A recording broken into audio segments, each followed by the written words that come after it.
Ranji trophy quarter ഫൈനലിൽ കേരളം ശനിയാഴ്ച ജമ്മു കാശ്മീരിനെ നേരിടും. പൂനെയിലെ മഹാരാഷ്ട്ര ക്രിക്കറ്റ് സ്റ്റേഡിയത്തിൽ രാവിലെ 9:30-ക്കാണ് മത്സരം. 5 വർഷത്തിനു ശേഷമാണ് കേരളം ക്വാർട്ടർ കളിക്കുന്നത്. കഴിഞ്ഞ കളിയിൽ ബീഹാറിനെതിരെ ഉജ്ജ്വല വിജയം നേടിയാണ് കേരളം നോക്കൌട്ടിലേക്ക് കടന്നത്. ഗ്രൂപ്പ് സിയിൽ നിന്ന് 28 പോയിന്റുമായി രണ്ടാമതായാണ് കേരളം പ്രാഥമിക റൗണ്ട് അവസാനിപ്പിച്ചത്. സി ഗ്രൂപ്പിൽ നിന്ന് കർണാടക, ബംഗാൾ, ഉത്തർപ്രദേശ്, മധ്യപ്രദേശ്, പഞ്ചാബ് തുടങ്ങിയ കരുത്തിനെ മറികടന്നാണ് ഹരിയാനയ്ക്കൊപ്പം കേരളം നോക്കൌട്ടിന് യോഗ്യത നേടിയത്.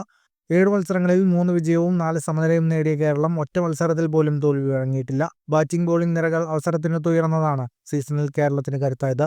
ഫോമിലുള്ള സൽമാൻ നിസാറിനും മുഹമ്മദ് അസറുദ്ദീനുമൊപ്പം വാലറ്റം വരെ നീളുന്ന ബാറ്റിംഗ് കരുത്താണ് കേരളത്തിൻ്റേത്. നിതീഷ് എംഡിയും ബേസിൽ എൻബിയും ബേസിൽ തമ്പിയും ജലക് സക്സേനയും ആദിത്യ സർവാഡയും അടങ്ങുന്ന പേസ് സ്പിൻ ബോളിംഗ് സഖ്യവും ശക്തം. മറുവശത്ത് കേരളത്തെ പോലെ 5 വർഷത്തിനു ശേഷമാണ് ജമ്മു കാശ്മീരും നോക്കൌട്ടിന് യോഗ്യത നേടിയിരിക്കുന്നത്. ഗ്രൂപ്പ് എയിൽ 1-ാം സ്ഥാനക്കാരായ ജമ്മു കാശ്മീർ 7 മത്സരങ്ങളിൽ 5 വിജയം നേടി 35 പോയിന്റുമായാണ് ക്വാർട്ടറിലേക്ക് മുന്നേറിയത്. മുംബൈ, ബറോഡ തുടങ്ങിയ കരുത്തരെ ഞെട്ടിച്ചാണ് കാശ്മീരിന്റെ വരവ്. ആക്കിബ് നബി, യുദ്ധീർ സിംഗ്, ഉമർ നസീർ എന്നിവരടങ്ങുന്ന പേസ് ബോളിംഗ് നിരയാണ് കാശ്മീരിന്റെ കരുത്ത്. ബാറ്റിംഗ് നിരയിൽ ശുഭം ഗജ്രിയ അടക്കമുള്ളവരും ഫോമിലാണ്. അതിനാൽ ക്വാർട്ടറിൽ കടുത്ത പോരാട്ടം തന്നെ പ്രതീക്ഷിക്കാം. കൂടുതൽ ക്രിക്കറ്റ് വാർത്തകൾക്കായി ചാനൽ ഇപ്പോൾ തന്നെ സബ്സ്ക്രൈബ് ചെയ്യൂ.